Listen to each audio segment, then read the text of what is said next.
Assalamualaikum warahmatullahi wabarakatuh. Perkenalkan, saya Umayyah Lailatul Hasanah dari Prodi PKMI semester 4 kelas ekstensi dari Universitas Sains Al-Quran Jawa Tengah yang ada di Wonosobo. Yang terhormat Ibu Roni Muslikah MPD selaku dosen pembimbing mata kuliah pembelajaran Al-Quran Hadis di MI atau SD.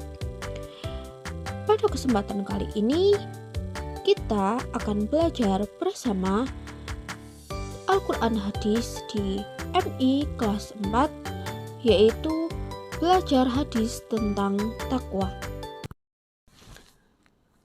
Anak solih dan solihah, pada pembelajaran kali ini, kita membahas tentang hadis takwa. Apakah kalian sudah tahu apa itu takwa? Nah, sebelum kita mengetahui apa itu takwa, mari kita belajar bersama hadis tentang takwa. Sebelum kita melanjutkan ke materi, kita bahas dulu tentang peta konsep hadis tentang takwa. Untuk yang pertama, membaca dan mengamati. Untuk yang kedua, menganalisa dan merefleksi.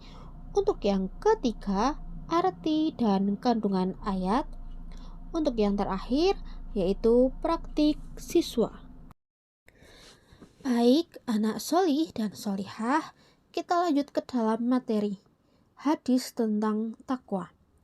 Dalam bab ini, kita akan mempelajari bersama apa yang dimaksud dengan takwa, kapan dan di mana kita bertakwa kepada Allah Subhanahu wa Ta'ala, dan menjelaskan isi kandungan dari hadis tentang takwa. Mari kita membaca hadis tentang takwa secara bersama-sama. Naba'ani Abu Dzar qala li Rasulullah sallallahu alaihi wasallam ittaqillaha haitsuma kunta wa atbi'is sayyi'atal hasanata tamhuma wa khaliqin nasa bi khuluqin hasanin. Setelah kita membaca hadis, sekarang kita mengartikan hadis tentang takwa. Artinya, dari Abu Dzar, Jundub bin Junadah radhiyallahu an, ia berkata, Rasulullah shallallahu alaihi wasallam bersabda kepadaku, yang artinya, bertakwalah kepada Allah dimanapun engkau berada. Ikutilah keburukan dengan kebaikan, niscaya kebaikan itu akan menghapusnya. Dan bergaulah dengan manusia dengan akhlak yang baik. Nah, mengapa kita perlu mengartikan hadis bertakwa? Jadi gini alasannya. Dengan kita mengartikan hadis tentang takwa, kita bisa mengetahui artinya. Arti secara apa? Per kata, per ayat, dan seluruh ayat dari hadis tersebut. Serta kita bisa mengetahui maksud dari ayat tersebut. Jika kita mengetahui artinya, maka kita dapat mengetahui dari maksud ayat tersebut. Nah, kita juga bisa melafalkan secara berulang-ulang. Agar apa? Agar kita hafal. Dan juga kita menghafalnya itu tidak hanya secara berulang-ulang kita mengulangi hadis tersebut, tapi kita bisa juga dengan cara mendengarkan bacaan dan pelafalan teman kita semua. Kita menghafalkan juga dengan artinya, agar kita selalu ingat arti dari hadis tersebut dan tahu apa maknanya. Seperti itu ya, teman-teman. Untuk selanjutnya, mari kita mengartikan hadis tentang takwa secara per kata.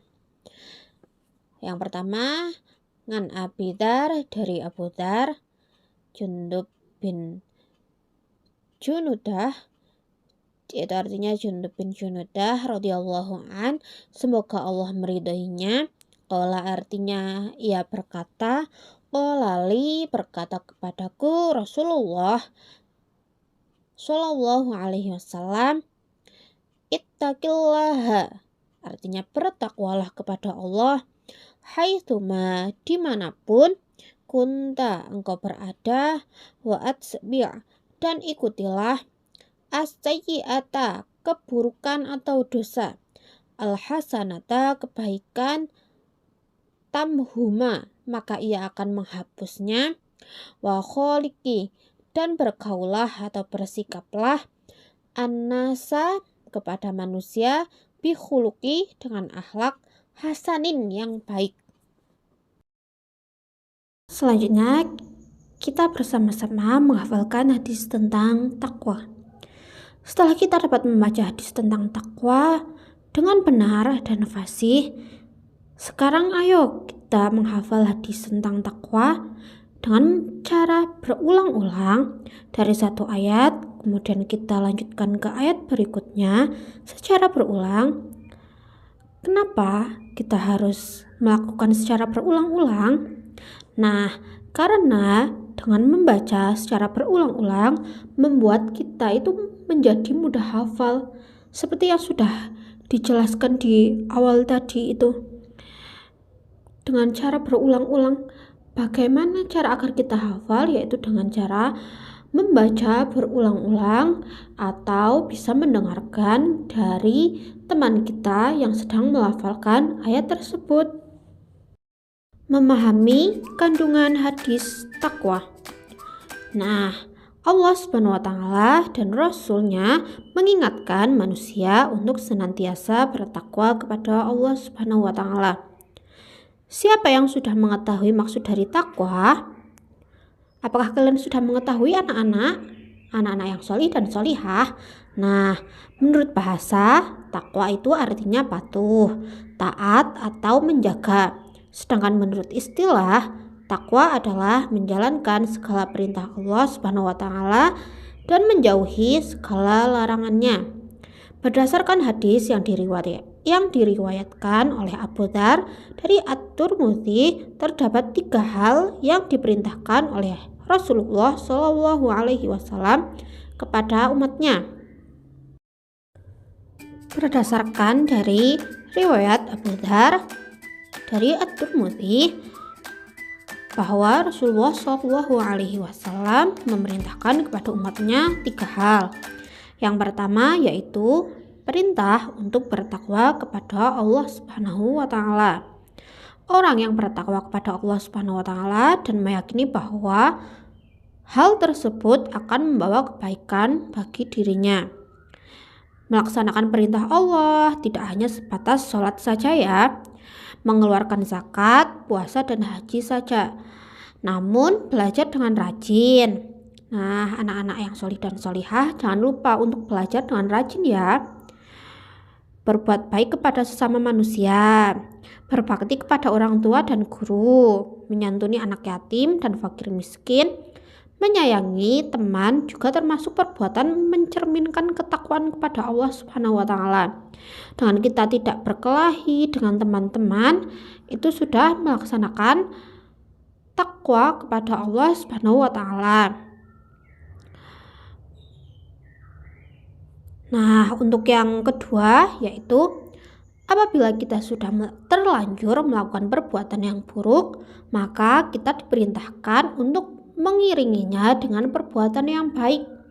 Jangan buruk diiringi dengan buruk, tapi kalau kita sudah melakukan perbuatan buruk, maka kita harus memperbaikinya dengan diiringinya dengan perbuatan yang baik. Nah, untuk yang ketiga yaitu mengandung perintah agar kita bergaul kepada sesama manusia dengan akhlak yang mulia. Bergaul kepada orang tua, saudara, guru, teman, tetangga harus dengan akhlak yang mulia. Kepada yang lebih tua kita harus lebih menghormati, kita harus menerapkan adab-adab dan norma yang ada di sekitar kita, adab yang sudah diperintahkan oleh Allah. Kepada sesama manusia kita harus saling tolong menolong, kita harus rukun. Kepada yang lebih tua kita harus sopan dalam berbicara maupun bertindak. Ya, ada hikmah bertakwa kepada Allah Subhanahu wa taala. Jadi yang pertama hikmahnya menjadi orang yang dimuliakan oleh Allah Subhanahu wa taala. Untuk yang kedua, diberi jalan keluar oleh Allah Subhanahu wa taala dari berbagai persoalan. Yang ketiga, memperoleh rezeki dari jalan yang tidak diduga. Untuk yang keempat, mendapat kebahagiaan dunia dan akhirat. Untuk yang terakhir, dimasukkan ke dalam surga Allah. Nah, teman-teman sekalian, siapa ya yang ingin masuk surga? Nah, kalian semua kan pasti ingin masuk surga. Jadi kita harus bertakwa kepada Allah dengan cara-cara yang sudah kita bahas tadi. Nah, kita masuk ke dalam bab yang terakhir, kesimpulan. Untuk yang pertama, kesimpulannya kita harus selalu bertakwa kepada Allah, yaitu menjalankan perintahnya dan menjauhi larangannya dimanapun kita berada. Untuk yang kedua, jika sudah berbuat salah, segeralah kita memperbaiki dengan perbuatan yang baik, karena kebaikan dapat menghapus dosa kita. Jangan dari kita membuat kesalahan yang kecil, kita terus melakukan kesalahan kecil-kecil menjadi besar, tapi kita harus memperbaiki kesalahan tersebut dengan diiringi hal yang baik.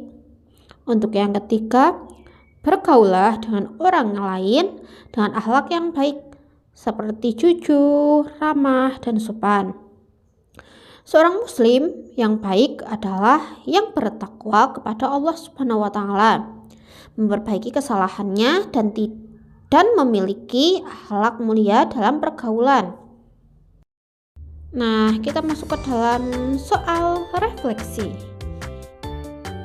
Soalnya sedikit saja untuk refleksi kita dalam materi kali ini. Nah, untuk pertanyaan yang pertama, siapa sahabat yang meriwayatkan hadis tentang takwa? A. Abu Hurairah, B. Umar bin Khattab, C. Abu Dzar, D. Anas bin Malik. Jawaban yang betul adalah ya, betul, yang C, Abu Dzar. Untuk pertanyaan yang kedua, yaitu apa perintah pertama dalam hadis tersebut? A. Bersikap sabar, B. Bertakwa kepada Allah, C. Berdoa setiap hari, D. Rajin belajar. Nah, untuk jawabannya yang betul yaitu B. Bertakwa kepada Allah.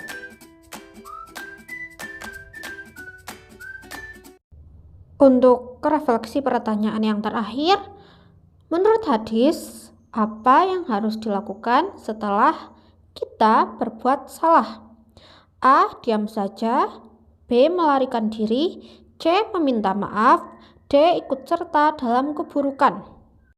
Untuk jawabannya yang betul adalah ya, C. Meminta maaf. Nah, terima kasih teman-teman semua. Pada kesempatan kali ini kita sudah belajar hadis tentang takwa.